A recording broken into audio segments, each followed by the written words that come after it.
Our second guest today was introduced to me by a mutual friend named Lisette Carnett, who is one of only 12 licensed female MLB agents, and she's also the head of the Latino Players Coalition. She took Yasiel Puig to our guest, Mr. Scotty Egan, who I'll officially introduce in a second, and he won them both over. Puig has all of the physical abilities, but had some bad habits in his hitting approach, and our guest flushed those habits out of his system. Scotty Egan is a longtime bird watcher for a number of scouts, MLB teams, and was the personal hitting coach for the aforementioned Yasiel Puig. He also runs a development team, not a travel team. It's a travel team technically, but it's also a development team, which is far more important, that occasionally travels, and it's called the KTB Seals, Kiss the Bad Seals, where our dreams envy our reality. Scotty Egan was drafted at age 17 by the Brewers, if I recall his story correctly, as a catcher, got injured, and soon embarked onto career number 2, which eventually led him into coaching, where he is right now. His approach utilizes a depth of video study and a glossary of terms that are equaled by nobody, to be perfectly honest with you. It's critical that his players memorize all those terms so they understand which phase of their swing is being addressed and how to keep themselves on the track, so to speak. He leads kids to learn to be able to coach themselves. His approach utilizes multimedia in a way that I've never seen before, and I see huge value in it. It is unconventional, but should probably be conventional. It represents the geometry and math behind the swing, and the numbers don't lie. The hitters just have to have their discipline and can to understand what he's talking about. Scotty Egan, meet Rick Dempsey. Thank you so much for that introduction. Oh my gosh, I feel like I should play that music at the Oscars. Rick Dempsey, this is a dream come true. Scotty, where the hell were you when I needed you? Rick, let me be your agent. Let me be the advisor, buddy. I watched you growing up, buddy, and I have the monolithic admiration of God. I mean, I was drafted in 1988 by the White Sox in the 12th round. So much for the Brewers. See, the Brewers. The Brewers I signed with after I had surgery. Okay. That's a long story. But I used to love to watch you catch. Our school, old school, framing the ball, quarter turn, sticking thumb up, thumb down. I don't know what this ground up nonsense is now. I really don't agree with it whatsoever. But that's another story. Taking the target away. There's no manipulation of the zone. I used to love to watch you catch, Gary Carter catch, Bob Boone catch. When I was being drafted, I was, huge on that nice quarter turn, soft hands, angling the shoulder, creating the optical illusion, augmenting the strike zone, the 6 inches between the chalk, the river and the riverbed. And I was very, very blessed. My mom and dad sent me away to the Bucky Dent Baseball School, where a gentleman named Gary Tuck was the catching coach down there. And I learned magnificent things about catching. And then when I was with the White Sox, Art Kushner, who you probably know. Yep. Artie, I know him very well. He was my skipper, and he was like my second father in professional baseball. And of course, he caught Nolan Ryan's second no-hitter. So I was very, very blessed and fortunate to be exposed to such amazing coaches, and players. And when I signed with Milwaukee in 1991, you had come out of retirement and played with them that year. And a dear friend of mine named Chuck Krim. Oh, yeah. Yeah, little relief pitcher, right-hander. Pretty good stuff. Moved the ball around, changed speeds. We needed about 3 or 4 more of those the year that I played with Milwaukee, because we were 1 game out of first place the whole last month of the season, and they would not go get Doug Henry down in AAA ball. If they'd have brought him up, we lost 26 games by 3, 4, 5, and 6 run leads in those games. And my gosh, we should have won the American League that year. Yeah, the Milwaukee had a great year. I mean, you brought such a great influence to BJ Surhoff and that team, and wow, they had a wonderful, wonderful team. And it's too bad the Brew Crew, because that would have been a great complement to, a great career like yourself. But it's Chuck. I could have used 3 more Chuck Krims in the adult league about 10 years ago. Because we would have won the league, because we lost in Dodger Stadium. But But I saw a lot of these questions that Kelly and you guys have, composed, and I love these questions. I mean, I can talk forever about this. I mean, about the hitting and the catching and the travel ball and the decimation of baseball in the United States because of travel ball, the parent factor. I do have a beautiful little team called the KTB SEALs, everything from the KTB Navy SEALs. I'm a big Navy SEAL guy. Yeah. Place I wanted to go when baseball was over. I worked out with recon and deltas and Navy SEALs. And my life is, I try to live my life after that code. And I teach the kids the discipline and being firm and fair. So I had the pleasure of meeting Kelly through Lisette. Lisette had brought Yasiel into the cage. And the first time Lisette came in, a dear friend with the Cincinnati Reds, a big West Coast supervisor who played professional baseball. He was in my cage a lot over COVID. And he goes, Scotty, you're doing some good stuff. And I go, thank you. And it was really nice to hear from him because he played professional baseball. And when you have the endorsement by someone like yourself, it feels good. It feels really good, and he brought Lisette in. I work with Lisette's son, AJ, and she goes, oh my God, this stuff is so cool. And, the diagnostics and biometrics and this and that.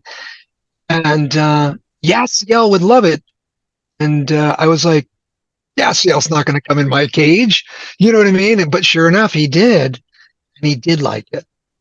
And it's all predicated on, the eye line and the stereoscopics and impeding visual acuity. And when you put all those things on, it really helps a young hitter, even pro hitters, understand how much movement, the degrees of the barrel and things like that. And he liked it. And I think I rectified some habits. He would stand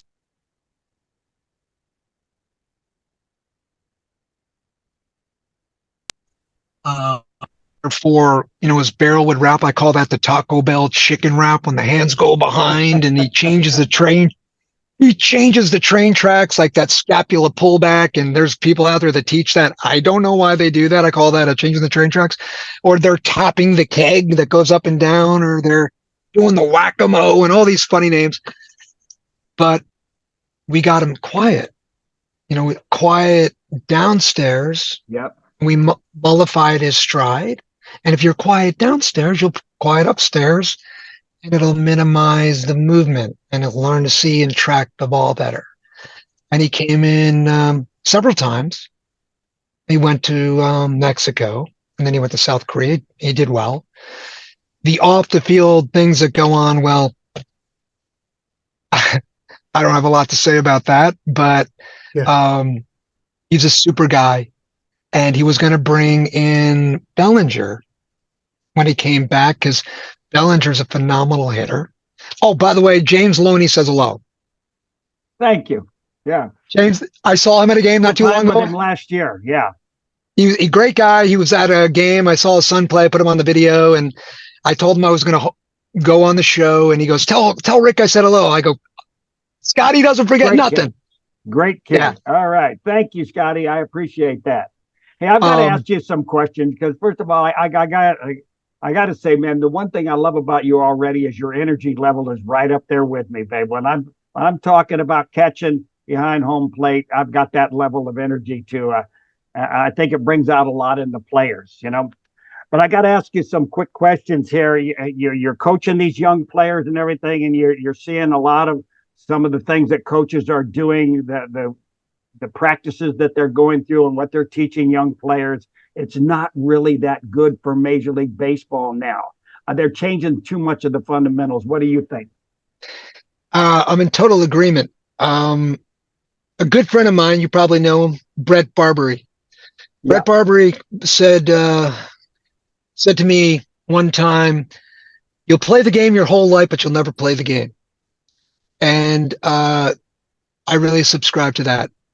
And the kids are not learning the right way to play the game, Rick, because of the money grab in travel baseball. And I feel very strongly about this. I'm very, very passionate about it. When you're running up scores and you're running around the bases like the little greyhound chasing the rabbit at Sky Harbor Airport or like Florida, the dog track, you're not learning etiquette. If you run up scores later on in baseball, that's not going to be a good thing for your hitter. The parents, the parental component that comes into that is a problem.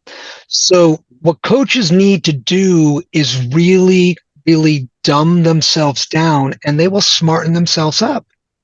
They'll learn that nothing is basic. They have to really, really break. Like when I teach little children, I've done it for 21 years, by imageries and metaphors and analogies, they learn the right way to hold the ball, to circle the ball back to a power L, to feed the dragon, to hit the minion, to put your sword away and check out my tattoo. They have beautiful mellifluous retractable arm action.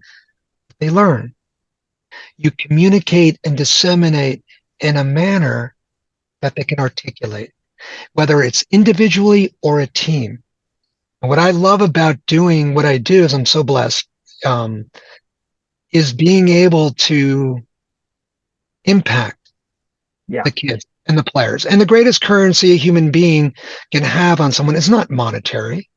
It's the impact of affecting them mentally, physically, spiritually, emotionally.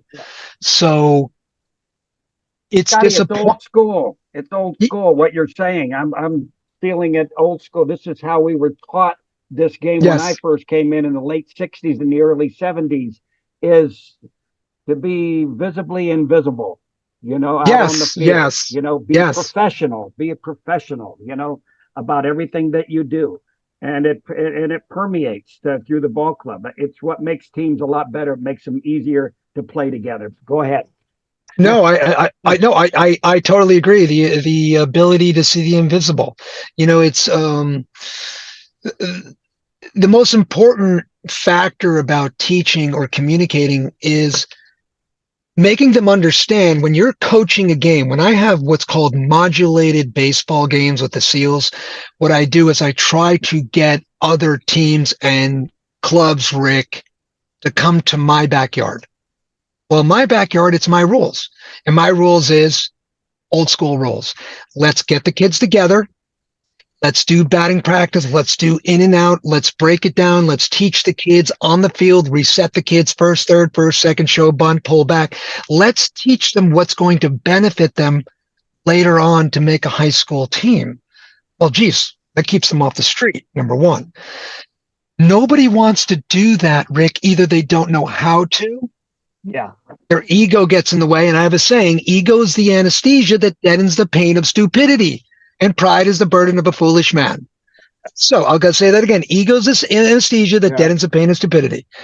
So what happens is you're in an environment and you say, we've been a college kid not too long ago.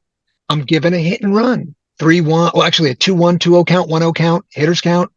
The kid's taking a big lead. After the game, I go, why did you not take off? Because I felt I couldn't get a jump. I go, you want to go to a Division I baseball school? You're not trying to get a jump on a hit and run. You're shortening up your lead. You're making sure the pitcher goes home. Your second step, you're finding the ball. And here's the funny part. All the college guys, even this high school I coached at in the Mission League, I don't want to say the name, I brought them all together, Rick, and I said, hey, where do you guys stand in the box on a hit and run? And to one's conjecture, he said, well, the back of the box, you see the ball longer.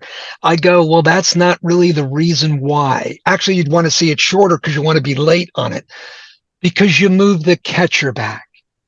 How far is it from home to second? It's 127 feet. You know the dimensions of the batter's box, 3 feet back. You're moving the catcher back to 133 feet. Oh, didn't know that. It's because you're playing travel ball. You're playing in the feeder teams, the greeter teams, the rapacious teams.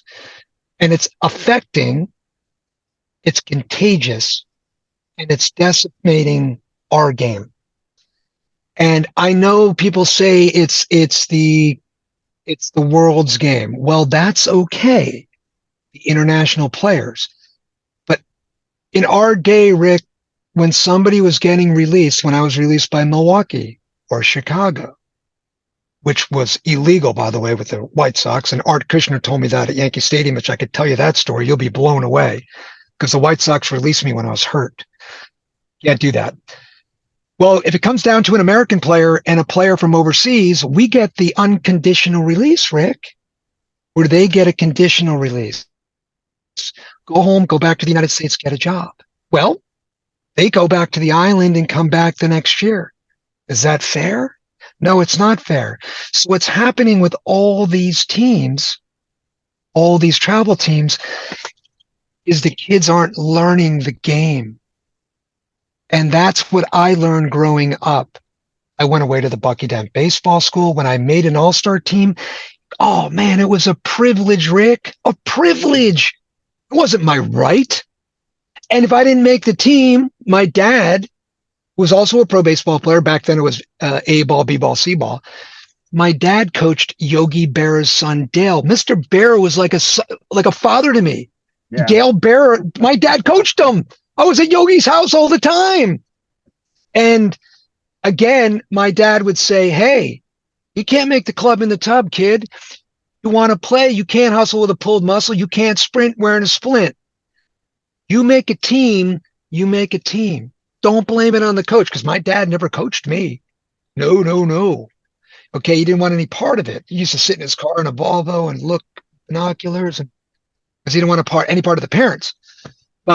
And he's in the Hall of Fame, at Seton Hall Prep, the Mount Rushmore, but there's so much, Rick, that I want to share with the baseball community and the baseball world, because I see it. 21 years I've done this. I've coached 21 teams in 22 years, from the booger eaters to the pros. And it's funny because being out there I know the booger eaters, but I've coached 18 gold softball. You want a great game? Softball. I loved it. Okay. But here's the thing. You're out there and you're watching this travel ball, and you're like, wait a minute. These kids aren't learning. There are teams that are good. There are great coaches in Orange County. I'm not going to sit here and say, I would never generalize. However, the majority, Rick, they're not doing their jobs. I take great pride. I'm so punctilious in the way I teach. Kelly came in and saw the way I teach. I'm so picky on everything I do, because you know what? I'm 53 years old. I had wished I had this knowledge when I was younger. I didn't. But I live as I don't have tomorrow. There's a saying, don't live your life as an emergency, because someday it may be. So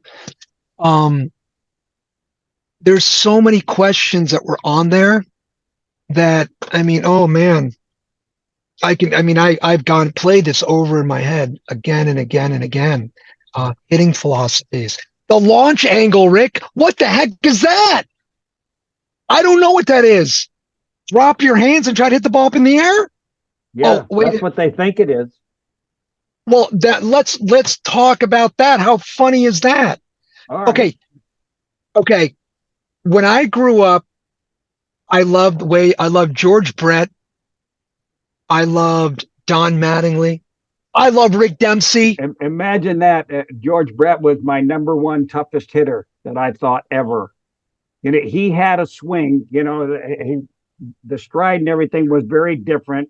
But you know what? The thing was, George could wait on the ball, and he could drive it anywhere.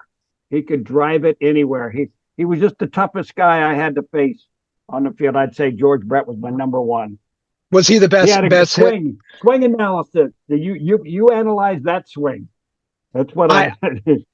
Well. Here's the thing. What I teach is a culmination or a compilation of George Brett, Don Mattingly, Wade Boggs, Pete Rose, Rod Carew, Barry Bonds, A-Rod, Tony Gwynn, of course, Gwynn. And you know what they all have in common? Short, quick, compact. Oh my God, don't tell me this.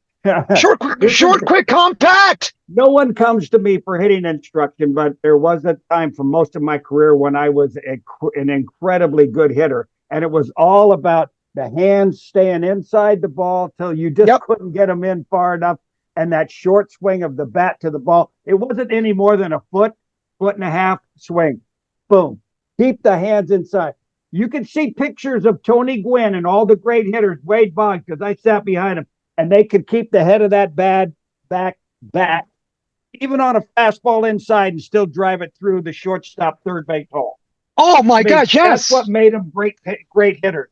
Look at this. Look, why do we call kiss the barrel? Look, here's about Rick. Kiss the barrel. I see. That's why I call my company Kiss the Barrel. Short, quick. Got me to the big leagues when I was 19 years old. They told me when I signed at 17 out of high school, they said I'd get released in the first 2 weeks of the season because I wasn't big enough or strong enough. But I'll tell you what, I absolutely just ripped the cover off the ball. When they gave me a chance to play, I was MVP of the league. Instructional League 600, 2 seasons in a row of Instructional League. But it was all the same thing. Keep the hands inside. Billy Martin wanted to keep me because I was a great hit and run player. They've forgotten about the hit and run. I could hit about 2 feet over my head because I had the right fundamentals. It was a short, quick swing, just like you're talking about. Tell me more about it. Tell me. Look, I got all your numbers right here, pal. No, look at these numbers. Look at them. Died when I became an Oriole. Except in playoff and World Series because Earl Weaver wanted me to pull the ball. Huh? When it counted. Well, yeah, you're right. But I forgot how to be a good hitter like I was when nobody was telling me what to do. When Earl Weaver said, I want you to hit the ball out of the ballpark down that left field line. If you do that, you'll play every day. The top hand takes over, and I hit just as many home runs as Cal Ripken and Eddie Murray both, and 90% of them went foul. Tell me about your approach in that respect. Oh, well, here's the thing. I have a saying. One can always think to right and hit the left. Yes. But one can never hit the right if they think the left. You must stay inside the inner part of the ball. You must think right center, gap to gap, short, quick, compact. You must curtail your barrel path, not augment it. In golf, being a scratch golfer, I don't know if you play golf, but if you play golf, okay. If you and I hit power fades, the ball checks up on the fairway. Open stance, inside out, okay? An outside in swing, the outside in swing is the fade. The inside out with a close stance is the draw.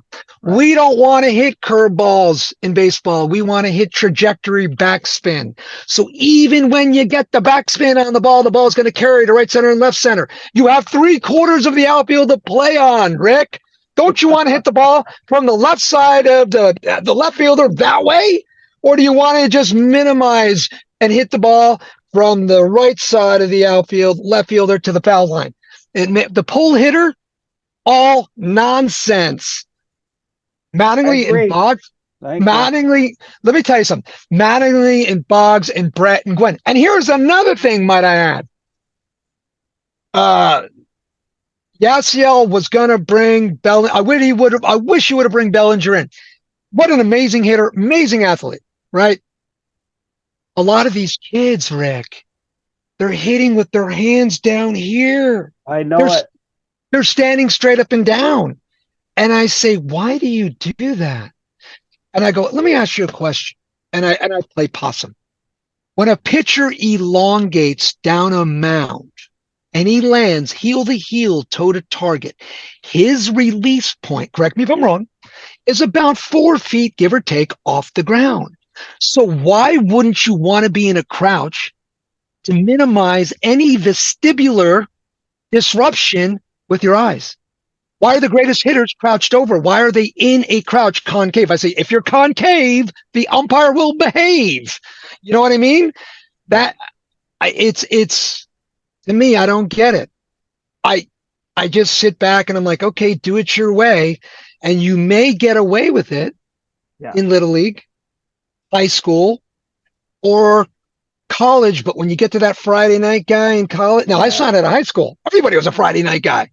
So you're like, I can't hit anymore. I can't get my hands through. Yeah, because your swing stinks. You're long. It's like It's like Caddyshack. You'll quit the game. You know. So I can't tell you how many hitters I've told. I said, don't waste your time sitting on the bench. You stand on the rail there and you watch the pitcher and you watch his release point. I tell you what, you can adjust to any pitch that they have ever created by watching his release point. When you see the ball come out of his hand, your body reacts to it. Your back foot will trail and make the adjustment on the off-speed pitches. You stride into it. You don't reach out for it and go for it. You adjust with the back foot coming underneath you and inside out the ball right up the freaking middle if you have to. But that's mechanic. See the ball out of the pitcher's hand. And again, what did you communicated? You're standing on the rail. Stop talking to your buddies about their prom dates. Yeah. When you're out of the game, you're in the game. Every time I'm coaching third base in my little SEAL team, Rick, I'll go like, what's the count? And they'll look at me like deer in the headlights. I'm like, get out of my barracks, go run. But you can't be too mean to them, Rick. You know why? Because they might quit and go to another travel ball team. So you got to be. But the funny thing is, I'm like, watch the pitcher. When does that start? Yeah. How about before the game? Watch him in the bullpen. Does he throw from 3/4? Does he telegraph the changeup? What does he do with his arm slot? So on and so forth. You got to study. So important. So important. Yeah. You got to have a short memory too. It's like these kids. Let's see if Kelly is even still here. Kel, where are you? Well, I'm just, this is basically free-form convo. So, I mean, I don't even know how I could edit it and put them on Twitter, frankly. But I knew it was going to be that. You gotta put that on. Got to. The guy knows he knows what he's talking about. 2-minute and 20-second pieces. Now we'll get it up there. We'll have a lot. And Rick, let's talk about the whole travel ball component of the feeder teams. And I was on a podcast. I don't want to say his name because I don't want to protect the innocent or guilty, whatever. And every time I started to talk about this, Rick, he digressed. I'm like, you digress? What are you talking about? Let me talk about this. I was at Loyola High School 10 years ago. And I love Loyola. I love the kids. Yeah. It is Princeton. Love it. Right. And I go in the coach's room one day and the head coach friend of mine he tells me what happens. It was a big lawsuit, Rick, in Orange County. Check this out. Long story short, one of these high school coaches who sits there, he loves to pontificate in a position of power, exercise that power, tells a woman some years before, you got to be in my program if you want to play for me in high school. It's like, like timeout. Like, who are you? Number one. Okay. Number two, don't be humble. Okay. Be humble. Be nice. All right. The kid allocates superfluously so much money, the parents, with the travel ball, the concessions, the big league dreams, the Omaha, you name it. They travel everywhere with this team because the kid has the aspirations and the alacrity, Rick, make the team. Well, guess what that coach did? He cut him. He cut him when he was a junior or senior. Well, not too smart, coach, because what you did is you started a brush fire, because you exploited and extorted these people, mentally manipulated them. And you know what? She sued the coach and the district for a lot of money. People are like, hey, why aren't the feeder teams in the Mission League, why aren't they allowed to cut your kid? I'll tell you why. Because the feeder teams, they're a way of exploitation. So you got all these kids on the roster now, and when they play the national anthem, Rick, it goes from home plate to the foul pole. There's so many kids. And the sad thing is, they're taking money from people. And I'm very passionate. I care about people. If you're going to do that, if you're going to run these feeder programs, I call it developmental, that these coaches all know one another. And if you don't fit in my program, let me make a phone call and get you into another program. But they don't do that. And that is one part of the travel ball that it's so disenchanting, my friend. Um, and I have a Facebook page that you would get a kick out of. It's a caricature of a character. And I go ballistic, like trophy chasing. I'll take a trophy and I'll like throw it over my shoulder. Like, how can you chase trophies and drink Kool-Aid? But in the end, the player and the kid, it's their time, Rick. And the parent situation, they live vicariously through their children in delusionary manners. They have an overly inflated impression of their kid's ability. And I say to the parents, it's your time. Excuse me, it's their time. It's their time in the sun, their fun in the sun. Don't take it away. It's not about you anymore, Dad. It's not about you, Mom.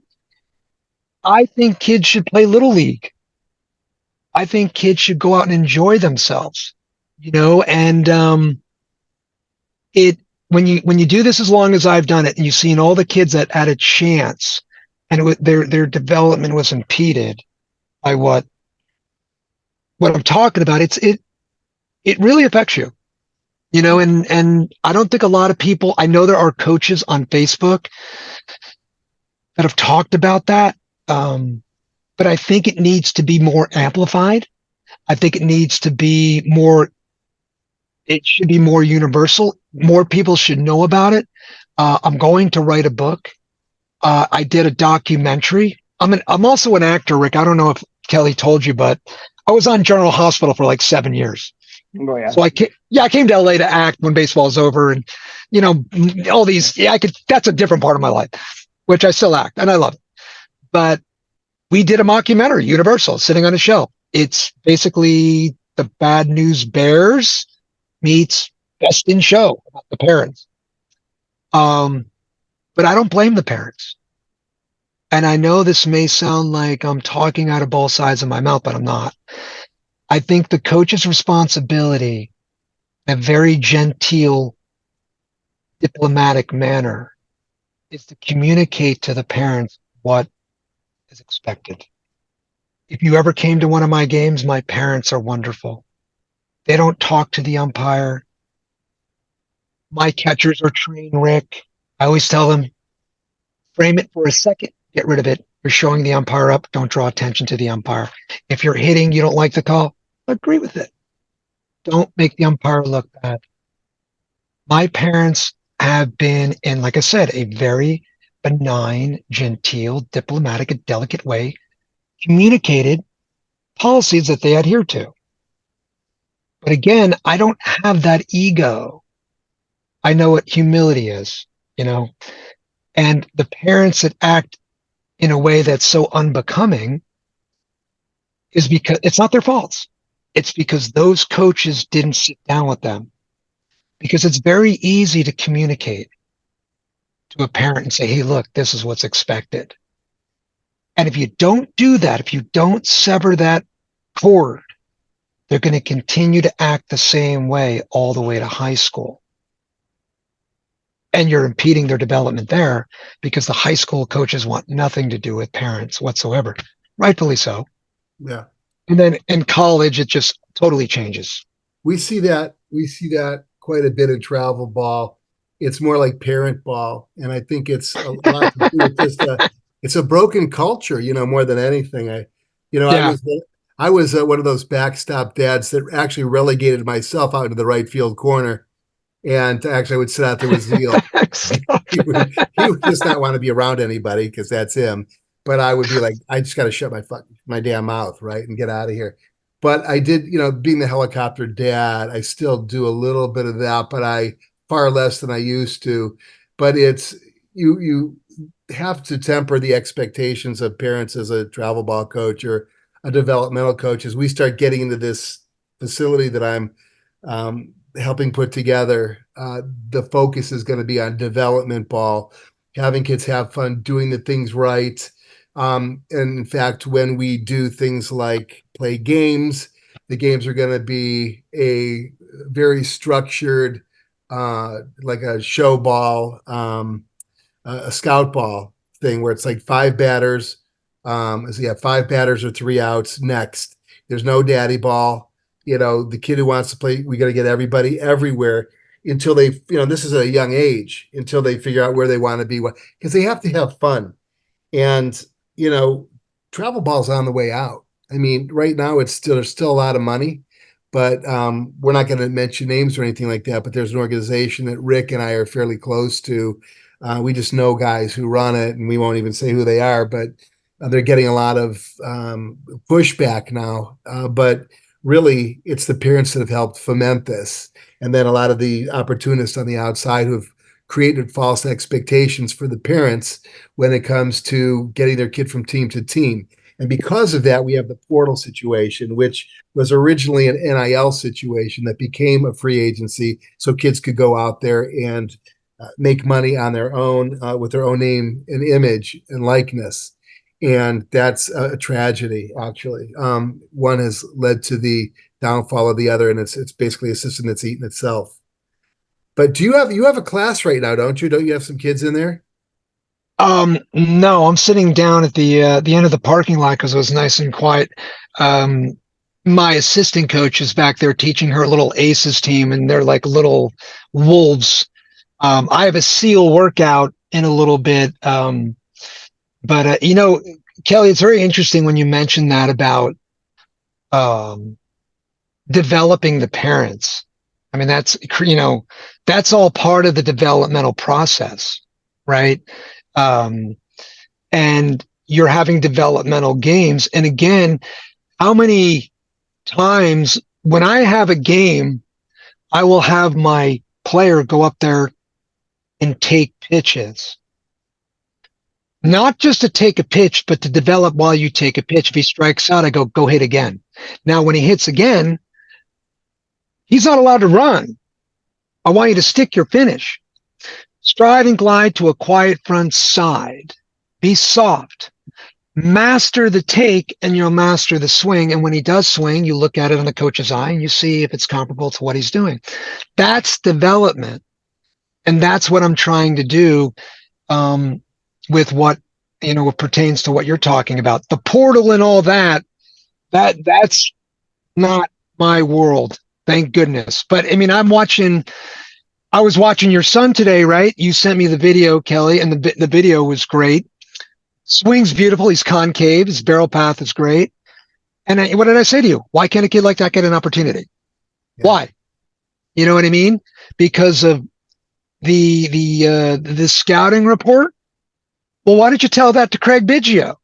When Craig Biggio came out of Seton Hall, where he went out of Kings Park, Long Island, he was a middle infielder made into a catcher. He's a small guy, but he can run.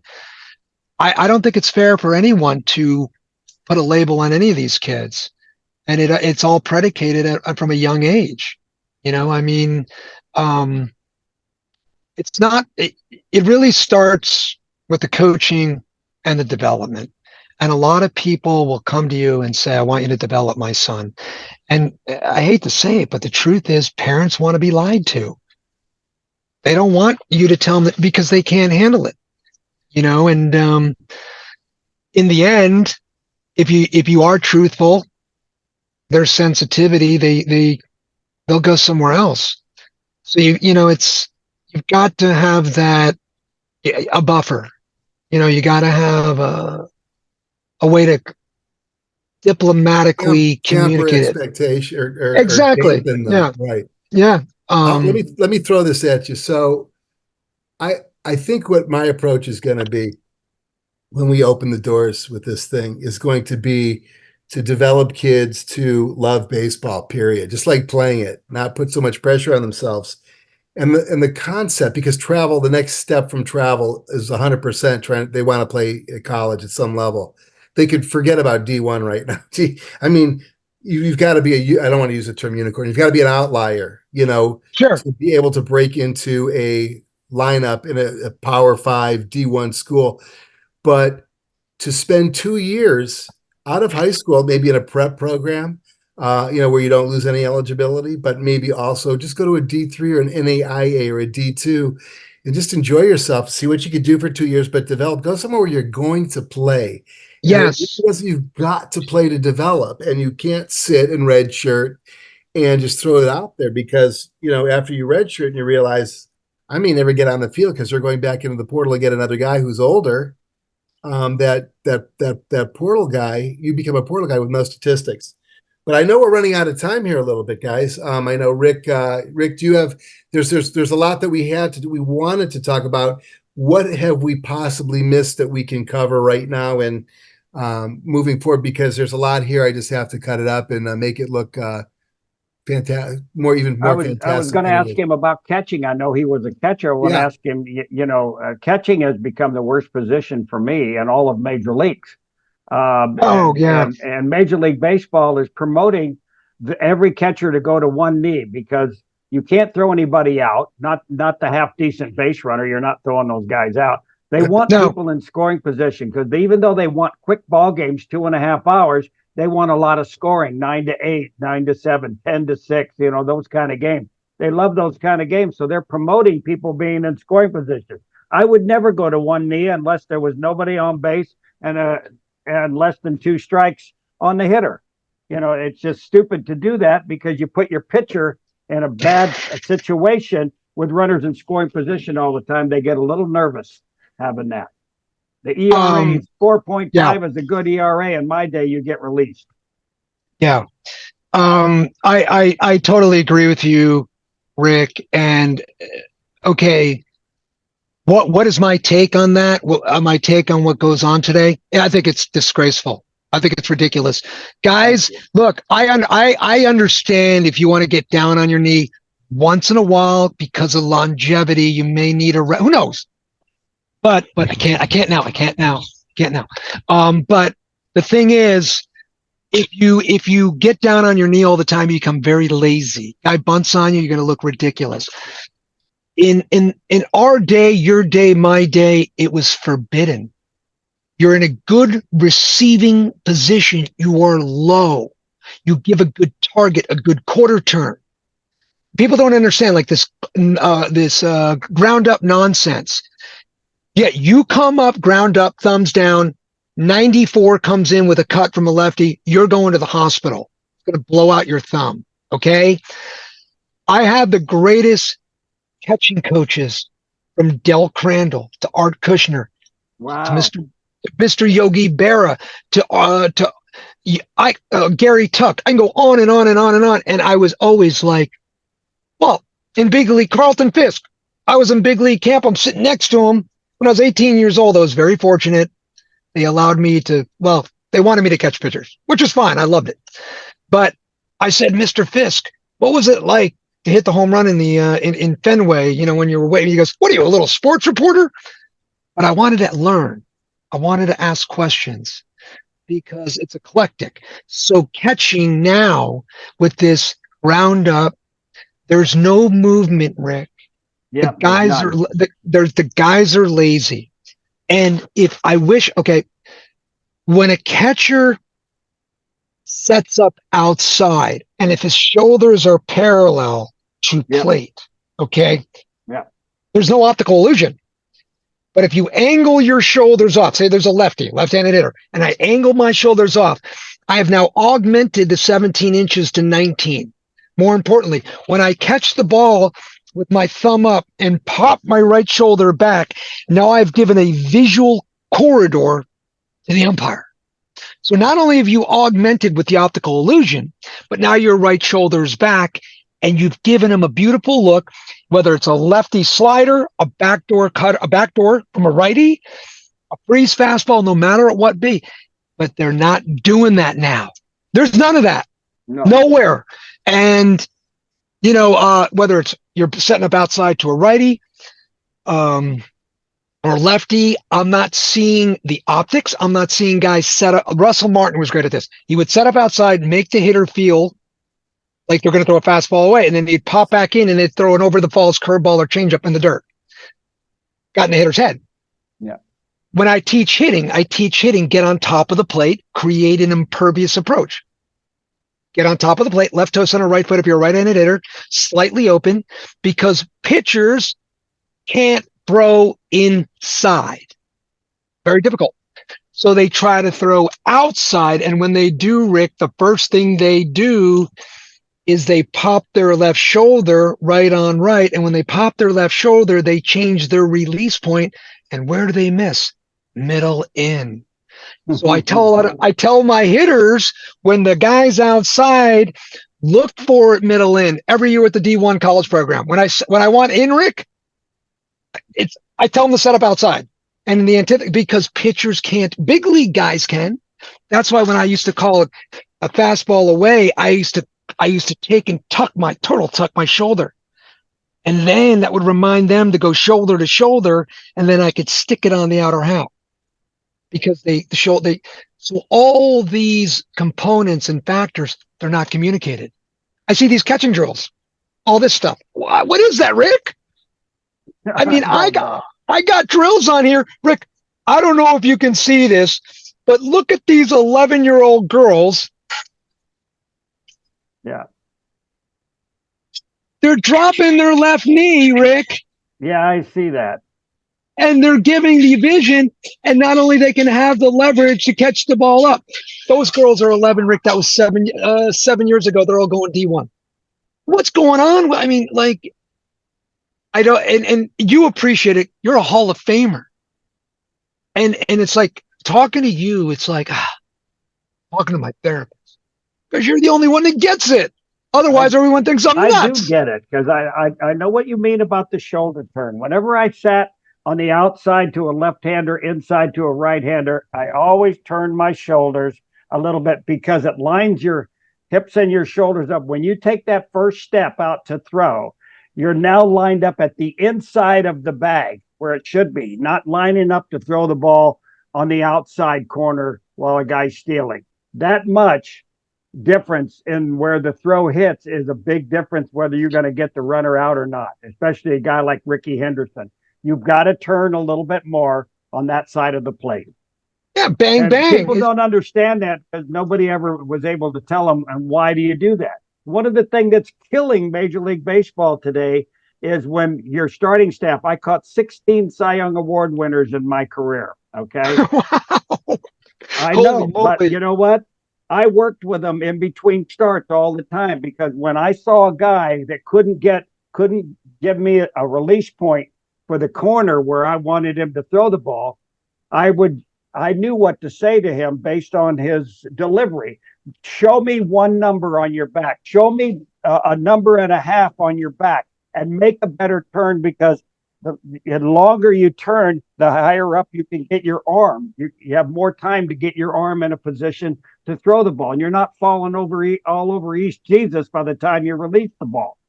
So there's little things, but the catcher that's going to catch you in the game, I know he doesn't want to do it most of the time, but you've got to put that extra work in, working with them in the bullpen. They get high school kids to do the grunt work now.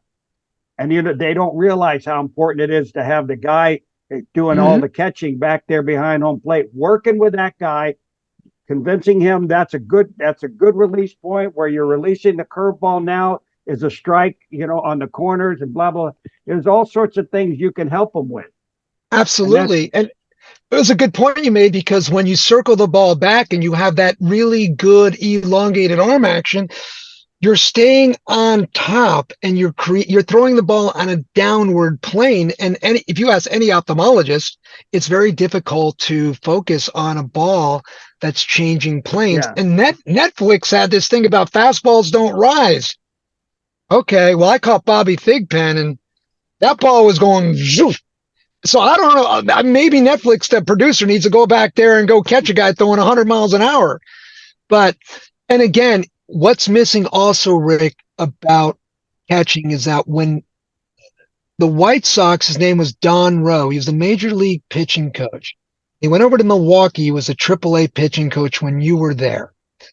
He brought over to the major league pitching plan, which comprised of sequence pitching, fastball up and in, vestibular disruption, tilting, Fastball up and in, slider away to a righty. Fastball up and in, change up away. Constantly changing eye lines. No ambiguity, no ambivalence. You knew what you're going to throw ahead of time. When indecision kicks in, well, that's when it becomes very plausible you can't throw strikes. Don Rowe was a genius. And when I got let go, I brought it over to the AAA bullpen with Tucson, where Brent Strom literally took it like this. He goes, actually, I got it's Rick. Honestly, I got the major. It's right here. There's a pitching plan right there. 35 years ago, Rick, it's right there. I got it. So Brent Strom goes like this, Rick. Scotty, I'll be right back. He goes in Bob Skinner's office, comes back, he goes, here you go. I go, what are you doing? Because I had a Xerox, and I'm like, the Astros took the plan. Strom, he was what a great coach. But the thing is, you can say, people can say whatever they want. There's no generic. No. Because if a guy wants to steal second base, he's doing us a favor. There's an open base. We can throw off speed all day long, set up a force.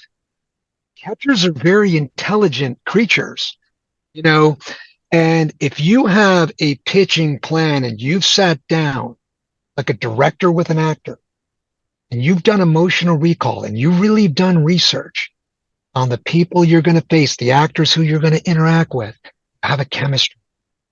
There's harmony. And when you get in the game, you know what? People are too scared. They're comfortable, get comfortable being uncomfortable. And the guys in the big leagues, double, triple, and you know better than anyone, they have confidence pitching backwards. An 0-1 pitch, I will never call a off-speed pitch on 0-1. I will bury underneath hands. And then I will manipulate it later. 1-1, critical count, off-speed, change up. 2-1, change up. Whatever it takes to get that guy on his front side. But beforehand, I'm going to be looking at this and analyzing what hitters do. I mean, you're catching, Rick, you call it off speed. When you catch that curveball, you can see if that hitter's coiling, leaning, drifting, lunging. Well, I get he's on his front side. We can manipulate that. So again, there's a lot of variables. They got the computer guys out there now, whatever. They serve a purpose. But the catching now today is, it's really hard to watch. That ground up stuff, I know they have to do it, but why would you take the target away, Rick? Why? Oh, I know. Well, I have a question. I just want to chime in. So what do you think of the catching today? He just said, yeah. I'm teasing. It's brutal. But here's my. I know I'm totally kidding. Here's my. How do you really feel? Let's get exactly. Let's get to the crux of these getting young kids involved, and then we're gonna wrap it up here. But I'm 7, 8. I'm 6 years old. I'm 7, 8, whatever, and I have a fear of the baseball. That's critical that they get over, to a certain extent, the fear of the baseball to be able to love baseball and continue playing it. I mean, everyone was afraid of getting hit by a pitch for a while. Now guys take it as a badge of honor. But at a young age, kids, maybe it's just one of the things that just eliminates them from the pecking order early on. But what do you do for a parent who goes, hey, look, Scotty, we want you to develop little Jimmy, and then Jimmy gets out there and he's just like, he's not going to have it. How far do you go with that? Okay. You know what? That is such a great, great question. And I think it can be answered a few different ways, but I'm going to be very transparent. Why is little Jimmy, Bobby, Tommy, why are they afraid of the ball? Because they went and played in travel ball, where kids are all over the place and their dads live vicariously through them. So those kids are out there trying to throw as hard as they can, and they're children, and they get hit with the ball and they're traumatized. And being a hitting coach for all these years, it is not easy to reprogram a child when they're traumatized. It's like anything else. It's a fear. False evidence appearing real, not when you're a kid. So again, it goes back to having your child play such a competitive level at such a young age, because now you've completely ruined it for them. So now that's happened. Now, what do we do from there? Well, what would I do? When I throw BP to these kids, they trust me. They're visually committed, mentally, physically committed. They know I'm not going to hit them. How do they get over to that, Kelly, in a game? Well, let's talk about the SEAL baseball games. There was a kid who was terrified of the ball. He's autistic. I take all kids, autistic, Asperger's, I take them all. Love them. And he got up there and hit. And I get very histrionic. I'm very animated on the field. I don't care what people think. I really don't. And I say to him, I'm like, don't be afraid. Don't be afraid. And he'll get up there and he'll be timid. He'll have reticence. He'll have that trepidation, whatever. And he'll like strike out and he'll be like stepping out. He won't even swing. I go hit again, kid. Go hit again. I want you to overcome. Just stand there and watch the ball go by. Watch it go by. Watch it go by. And sooner or later, they don't want to watch it go by anymore. They want to swing. Now they've manufactured a swing. They've executed a swing without stepping out. Guess what? That's progress. It's not about perfection. It's about progress. It's not about the product. It's about the process. But again, what you need to do is you've got to go back and say, how did this happen? You know what I mean? And it's sad. And when I have these very, very wealthy clients who are playing, I see a father go, hey, we're going to Texas. For what? You going on vacation? No, we've got a travel ball tournament. I go, I have socks older than your son. Socks. He's 6 years old. What are you doing? 7 years old. Travel ball. I was 7 years old. I was playing with Star Wars figures. It really, Kelly, it starts all the way from the top and it cascades all the way to the children. And it's disgraceful. It's despicable. And you can sit there and say, oh, I'll throw tennis balls at them. Doesn't matter. Wiffle ball, it doesn't matter. Because, and you've been in my cage, what do we work on? Proprioception. People are like, what's that word mean? Proprioception. Where your body is, where you are in space, your spatial awareness, your activation and separation. How many coaches are teaching to be in the same place every time when you separate your hands or when you activate your foot back, which people call loading? That is such a loose term. When I hear load, I think of what's behind an elephant. Okay. How about a modulated action that comprises kinetic energy? Let's communicate. Let's start over and really communicate these kids old school and bring it back. So when you're in the cage and you see the kids activating, what are they working on? Bringing their back foot back on the apparatus, spatial awareness, and what they're not squishing the tush. Rick, there's a drill I do where you put a T behind your right hip so you don't squish the tush. Yeah. Whatever. And now they're staying centered and their hands are going back at the same time. But again, they're learning that physical action. And then they deactivate. And when they deactivate, they're still about 50-50, maybe a little 60-40, but they're in a great place to hit a ball.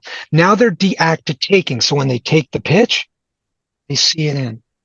They see it in. They track it in. And you micromanage, you compartmentalize each aspect of how to teach. And you break it down. And you've seen the different demos of what I do. And I make all kind of demos, Rick, with the music in the background that kind of fires the kids up. It could be Star Wars. It could be from Saturday Night Fever, whatever it is. The catching demos, Rick, you would love the catching demos because I go 3-1 up to 12, 3-1 up to 12, 3-1. It's Rocky music, 3-1 down to 6, quarter turn, pop in, pop. Rick. But again, deprogramming to reprogram, deconstruct to reconstruct. That's why working with children, the brain, the neurotransmitters, the reticular activation system in the brain, neuro association conditioning hasn't been affected. A college kid, a high school kid, they may want to learn, Rick, but the neurotransmitters in the brain become monolithically obdurate. In layman's terms, the brain can't change. It's too late. So all these kids learning launch angle and coil and this and that, guess what? They're impeding their own development. Launch angle, drop hands, what? I'll elevate a fastball over your hands all day long. You're done. You want to go off the plate? I'll live on the outer half. You can't win.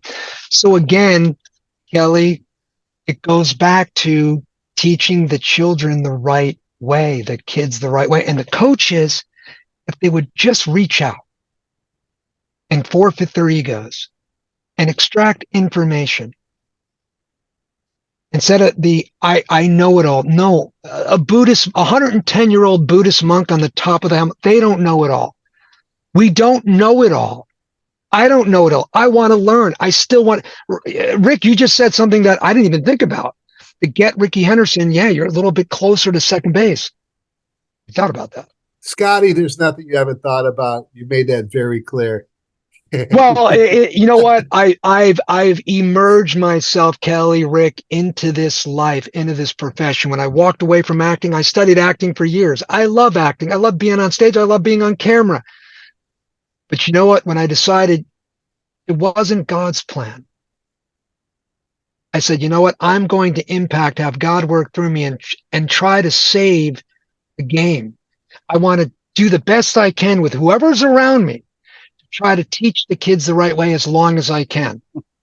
There's got to be another Mohican out there, Rick, because I'm not seeing it. There are good guys who are like, Scotty, I want to do what you do when we play, but my parents won't let me because we work under a travel ball team. And I don't want to mention any names because I'm not going to do that. But the thing is, the one who controls is the one who controls. The one who allocates the money to the coach is the one who controls. If you don't like what I do, here's the Venmo.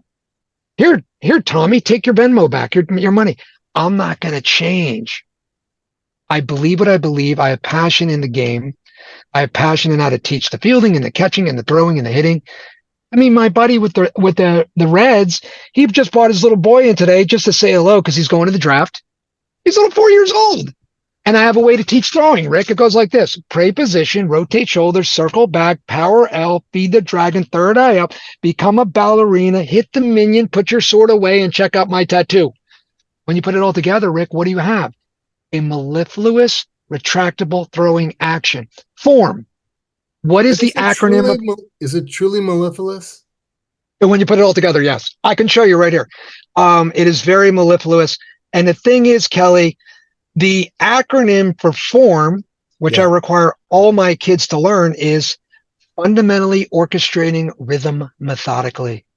Well, you know what we wanted to get into today more than, I mean, there's so much, but a lot of it was the gloss, step by step. We're gonna probably run out of time, or we have run out of time basically. But that form right there, that kid has got beautiful form. He went to UCLA. He was All-American. I never let him pitch, though. He was a shortstop. He's out with the St. Louis Cardinals. I've had him since he was 11 years old, and he's in high A. He's on the road. But it works. Yeah, I mean, there's a method to this that's unbelievable. I wanted to show some of that. So you're gonna have to send me some of those vids so we could get it up there. And then yeah, I mean, it's I could put one on right for you right now. Here.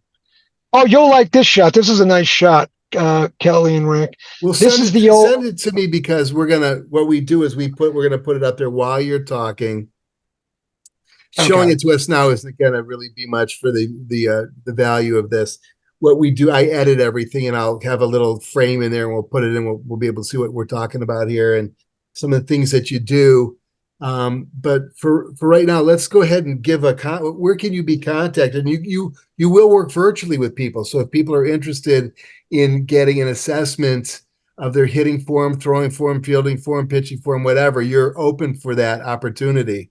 Oh, of course. Yeah. What's your email? Go ahead and give it to us. And of course, like I said, everything will be on the podcast. They'll be able Kelly, to see. My email is Scott, F as in Frederick, E as in Edward, 101 at AOL. I'm a fossil, man. I'm still on AOL. Yeah, AOL. And my phone number is my business phone is 323-377-1208. Again, that's 323-377. Roger Staubach, Troy Aikman. Rick, my idol's Roger Staubach. Oh, yeah? Yeah, I love Roger Staubach. So that was 323-377-12. 08, Troy Aikman. Got it. Here, I'm going to send this to you right here. What was that email address again? Scott, SCOTT, F as in Frederick, E as in Edward, 101.aol. Yeah, 101 at AOL.com. Yeah. And here, Kelly, there's I'm sending this to you right now to your email. Thank you. You can see it. It'll be there in about a second. I mean, but I can do like the catcher cam, the tater cam all together, the worm cam, the sky cam, the retina cam. You know me, I get a little crazy with these camera shots. Kelly, what's the first? I got it right here. Got it. On its way. Thank you. But yeah, I mean, it's Scotty. Where do you live? I live right next to Warner Brothers, next to Universal. Really? Down in LA? Yeah, the Oakwood Apartments. Well, now it's Ava. Kind of ironic, Rick, because I look out my balcony every day and I look at the studios and I'm like, wow, I've looked at these things for 25 years. I've never even worked at them. When am I coming to your school to give a clinic on catching? Oh, buddy, please.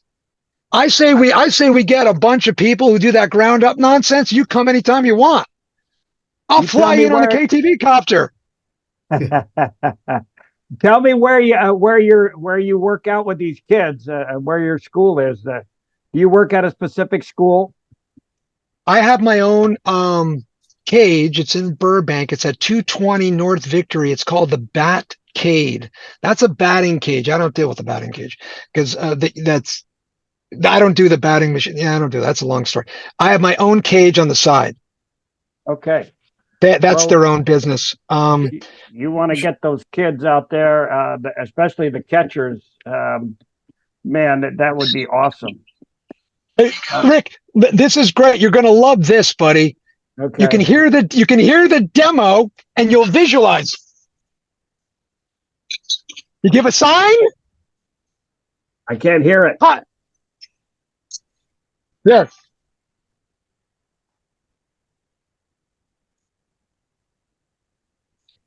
Stick. 3, 1, 6, stick.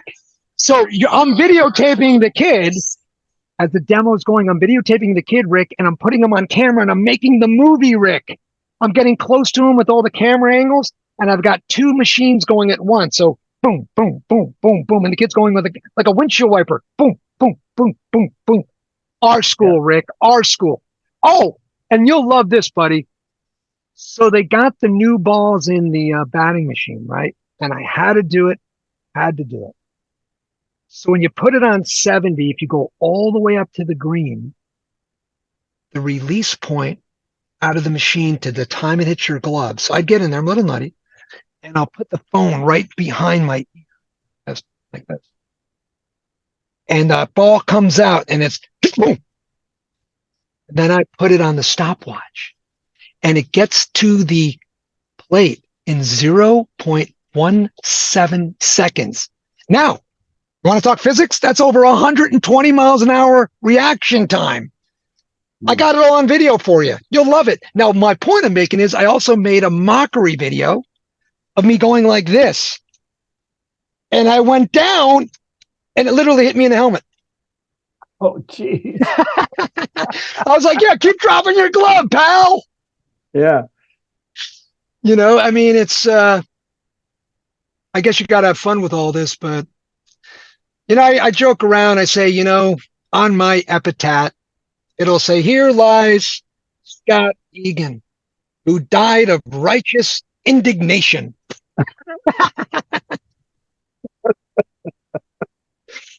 But I love what I do. I'm blessed. Yeah. I'm so glad the people in my life, it's a binary tree. I met Kelly. Kelly's the best. Kids are phenomenal. I met him through Lisette. Lisette's good people. And that was through my friend with the Reds. He's a great, great guy. I love him. And And in the summertime, I told him I'd plug him, but the Ventura Pirates, George Renault runs an amazing college program in the summer. George. Okay, yeah. Yeah, George Renault. He runs, in my opinion, one of the top college programs there is, because he really surrounds himself by great people and great coaches, which is very difficult to do because the kids pay to play.